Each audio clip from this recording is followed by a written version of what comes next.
Muchas gracias, doctora Solar. No sé si hay algún comentario, consulta.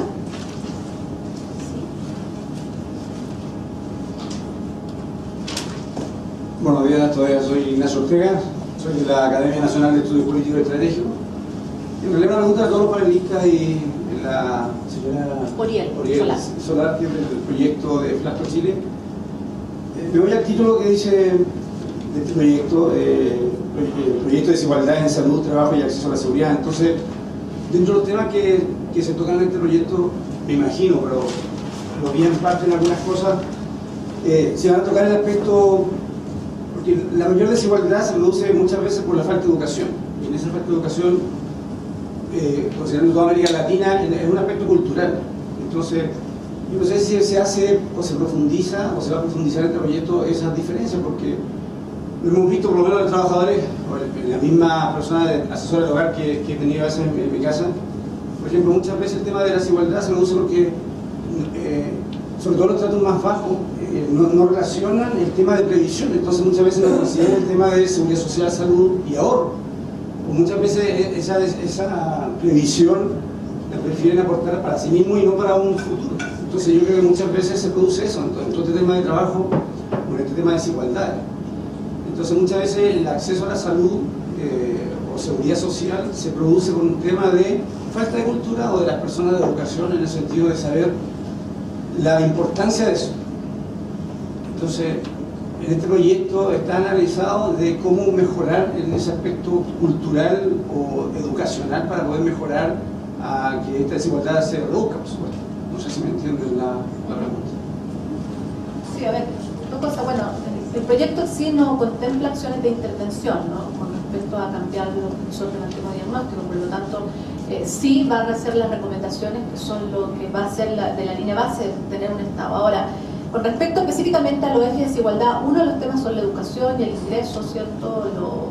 Los temas, digamos, de discriminación vinculada a la identidad de género, los temas de inserción del empleo y otros temas tan vinculados. Y la educación en sí, la posibilidad de acceso a la educación o el nivel educativo que uno alcanza, dice estrecha relación con algunas situaciones de iniquidades más estructurales, ¿no? Pero al mismo tiempo, si lo vemos desde el ejemplo que tú señalas, nosotros también tenemos características de trabajadores autónomos independientes que tienen altos niveles de ingreso, o no altos, pero bastante posible, y tampoco hacen un aspecto contributivo y tienen un nivel de calificación mucho mayor que dicho grupo. Por lo tanto, el tema de la contribución, yo creo que también hay un debate también con respecto a cuáles son los que lo miran con respecto a construir espacios solidarios en materia de seguridad social, ¿no? Y también de cómo visualizan la institucionalidad hoy día del Estado como un ente creíble con respecto a yo hago mis aportes, ¿no? Lo digo esto con respecto a algunos grupos de lo que nosotros hemos explorado inicialmente. Entonces creo que ahí hay un tema mucho más de fondo que pensar que aquel que no tiene educación y culto no ahorra, y por otro lado, aquel que tiene una situación más crítica en términos de educación probablemente tiene un trabajo más precario y tiene niveles de ingreso más altos. Y si además está desprotegido, necesita ese dinero para comprar medicamentos, para resolver transporte, para resolver otros temas, ¿no?, en términos de lo que es la supervivencia, que también es uno de los temas cuando se habla de lo que es asociado al término informal. Pero yo creo que eso puede corresponder a algunos de los grupos, ¿no?, y puede haber otros que corresponden a otras realidades. Y creo que precisamente en entender mejor un poco lo que tú señalas y teniendo una aplicación con más base, ¿cierto?, con respecto a lo que tú señalas, es lo que nosotros queremos hacer en esta primera etapa, ¿no? Y por lo tanto que hay que explorar y hay que revisar. No sé si quieren...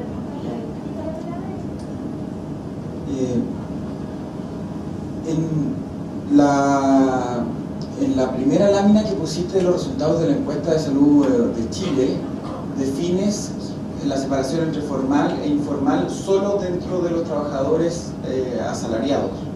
Los trabajadores por cuenta propia aparecen aparte.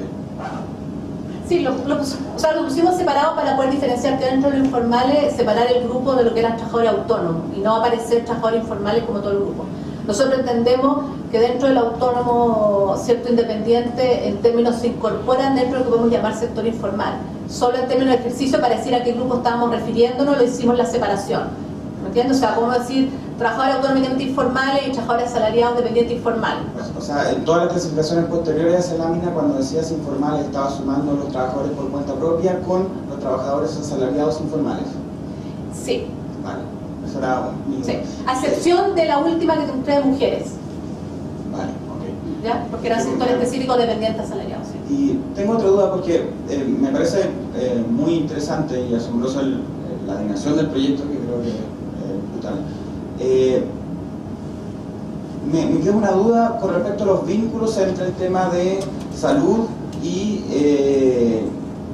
informalidad o inserción laboral de los diferentes individuos, porque creo que cuando nos acercamos en general tenemos, desde el punto de vista de cuál es el sentido de la correlación, la idea de que un tipo de trabajo hace que la incidencia de tales enfermedades o que tales situaciones con respecto a la salud de las personas sea tal. Por decirlo más básico, un minero va a tener silicosis y su situación en el empleo determina una serie de enfermedades.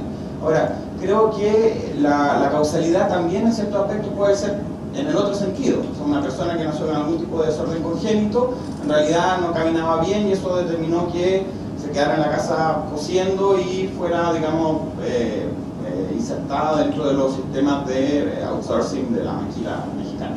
Entonces, cuando ustedes van a hacer el vínculo entre ciertas enfermedades y ciertas inserciones en el mercado laboral, ¿van a estudiar el sentido de las causalidades o van a verlo solo en términos de correlación entre todo el Bueno, lo que nosotros estamos levantando, en términos de la dirección rigor, ¿cierto? La cosa metodológica, nosotros estamos levantando encuestas transversales, ¿no? No tenemos una dirección de la causalidad en la forma que lo levantamos, ¿no? Pero sí asociamos mayor riesgo a ciertos grupos y además hay muchos estudios de cohortes, ¿no? Que se han realizado en distintas partes del mundo, no en Chile, con respecto a estos temas, ¿no? No específicamente estos temas, pero similar a lo que es relación de empleo y impacto en salud, ¿no? Y en este sentido, ¿cierto? Hay dos temas relevantes, o sea, los temas que uno solo habitualmente piensa vinculados a salud, no solamente podemos pensar ponemos los problemas de salud mental como un tema relevante, que el límite en lo que podemos llamar del trabajo, no trabajo, como lo entendemos. Hoy en día, muchos de los problemas cardiovasculares tienen un fuerte componente vinculado al mundo laboral, a lo que es la organización, a lo que es la inestabilidad del empleo, un eje que define una serie de mecanismos adicionales, ¿no? Con respecto a posibilidades de calidad de vida que impactan en materia de resultados en salud. Que no necesariamente tiene una entidad patológica que tú lo definas como piensa, se expone al plomo, tiene una intoxicación, no tiene silicosis porque se puso al sílice, ¿no? Sino que tiene un componente más complejo y sobre todo cuando pensamos en el sector del servicio, pensamos en los call centers, que está asociado, por ejemplo, a ciertas patrones o conductas que nosotros llamamos saludables, ¿no? O sea, los patrones de consumo de tabaco, los patrones de ciertas adicciones, cómo se asocian a ciertos estilos de inserción de empleo, ¿no? O ciertos sistemas de turno. Entonces, en ese sentido, ¿cómo entendemos los conceptos de salud? Con respecto a lo último, en los temas de inequidad en salud que se ha estudiado, uno de los temas que une las corrientes es el tema de la selección, ¿no? Pensando que aquellos que son enfermos son los que caen en los estratos, digamos, de inserción de empleo puede ser más precario o que son de más inequidades. Pero en general, cuando uno ha analizado el tema, la gente que adquiere una patología o un problema de salud, si está inserta en determinadas condiciones de ingreso y de redes sociales, su impacto es mucho menor que aquel grupo que está inserto en una condición distinta. Entonces, claro que es un tema relevante, pero no es el determinante, ¿no? Y eso hay mucho estudio y debate sobre ese tema, bastante documentado, ¿no? Bueno, Oriol, me interesa en el tema de la salud autopercibida. ¿Cómo ustedes piensan contrastar con la salud objetivada, ¿cierto? Con las estadísticas que hay, que valen lo que valen, pero existen, para poder ir caminando a indicadores, no es verdad, confiables de morbilidad y mortalidad que nosotros podamos atribuir a la variable trabajo, condiciones de trabajo, empleo, calidad de empleo? Me refiero que en otras partes donde hay encuestas de autopercepción de salud, hay una brecha muy grande entre lo que ellos perciben en primer lugar como patología y después cuando vemos las estadísticas oficiales de que realmente se supone que objetivamente están enfermas esas personas. Yo creo que en esa brecha se encuentran estos factores que tú acabas de decir, que producen una tremenda dificultad de construcción de indicadores. ¿Y cómo van a ustedes a tratar de manejar ese tema? Bueno, quizás como principio algunos de los indicadores de la percepción de estado de salud es como un indicador que lleva mucho tiempo utilizándose y que todo reconoció como un muy buen proxy asociado al tema de morbilidad, que no es lo mismo que preguntar pues, si tiene una patología específica, ¿no? Sino que la percepción del estado de salud, ¿no? Y en general aquellos que dicen mala salud efectivamente tienen morbilidad asociada y eso está aprobado como en distintas partes. Ahora, nosotros no necesariamente estamos entrando a preguntar en patología específica, es parte de lo que estamos en discusión, en debate, lo que tenemos que hacer también más operativo y más funcional, ¿no? Yo creo que específicamente, por ejemplo, para lo que es el indicador de mercado de trabajo, ¿cierto? Y impacto de salud, estamos hablando de indicadores que sean más duros. La esperanza de vida son datos oficiales que vengan la estadística. Ahora también uno de los datos de oficiales y estadísticas tiene brechas, ¿no? En términos de lo que reportan los países, a veces lo oficial que se informa, ¿cierto?, no necesariamente realmente representa lo que está pasando en los países, y ahí hay un tema mayor. Hacer estudio de la complejidad que asociado a ello tomemos muestras, exámenes, no está contemplado, ¿no?, sino un levantamiento a través de encuestas que nos explore y nos abra ciertas ventanas que quizás requieren algún estudio mayor, ¿cierto?, para grupos muy específicos, ¿no? Pero ese es un poco a grandes rasgos en términos de diseño y de lo que estamos discutiendo, ¿no? Y en ese sentido es ver qué funciona mejor, hay experiencias previas, ¿cierto?, y qué funciona mejor para determinadas cosas y qué es necesario, digamos, reformular para lo que vamos a aplicar en Colombia, propiamente tal, ¿no?, en este ejercicio previo que se hizo en Chile. ¿Alguna otra consulta? Estamos, bueno. Sí, por supuesto. Solamente porque me emocioné pensando un poco en la heterogeneidad de la inserción laboral y salud.